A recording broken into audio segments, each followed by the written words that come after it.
Mon Dieu, c'était terrible. Moi, une fille.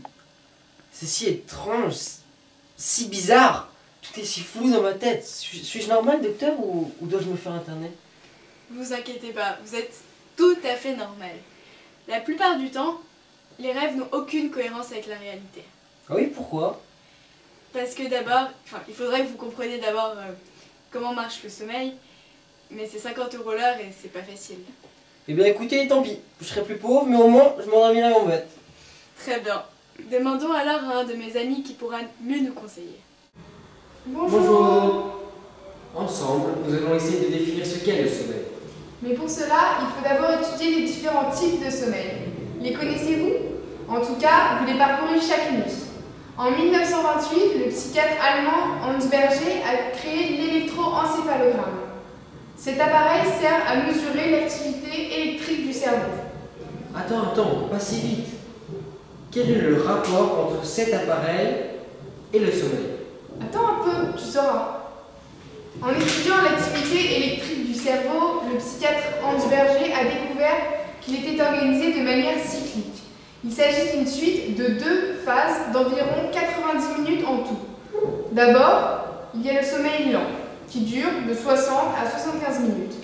C'est une suite de 4 sous-périodes. Le stade 1 est l'endormissement. C'est la transition entre l'éveil et le sommeil. Le stade 2 est le sommeil léger.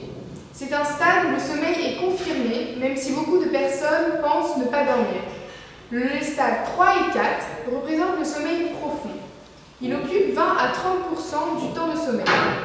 C'est un sommeil dont on émerge difficilement et qui est très récupérateur, particulièrement sur le plan physique.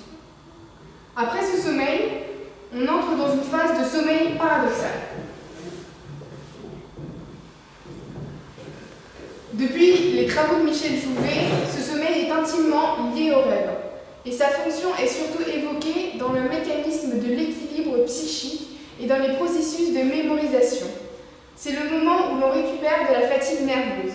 Néanmoins, on sait maintenant que les rêves surviennent également au cours des autres stades du sommeil. Donc, si j'ai bien compris, dans une nuit, nous faisons plusieurs cycles. Exactement. Certains ont besoin de 3 cycles, d'autres de 6 ou 7. Cela dépend des besoins du dormeur. C'est à vous de trouver votre rythme. Ne vous inquiétez pas, je vais trouver mon rythme. Merci pour ces informations. Nous pouvons désormais retourner à notre patient. C'est encore moi. Notre patient a tout à fait raison, car en effet, le cerveau est l'organe du système nerveux central, situé dans la boîte crânienne, siège des fonctions supérieures. C'est un tissu organique composé d'environ 100 milliards de cellules nerveuses, appelées neurones. Ces neurones communiquent par signal chimique ou électrique. Professeur Frimer nous en dira sûrement plus. Je vais essayer en tout cas, car ta question n'est pas facile. Premièrement, il faut comprendre que pendant le sommeil lent, notre cerveau passe de l'état d'éveil, où l'on est conscient de soi et où nos sens nous informent, à l'état de sommeil, où l'on n'est plus conscient ni de soi, ni du monde extérieur. C'est cet état de sommeil qui nous permet de rêver. Le rêve ne ressemble pas à la réalité.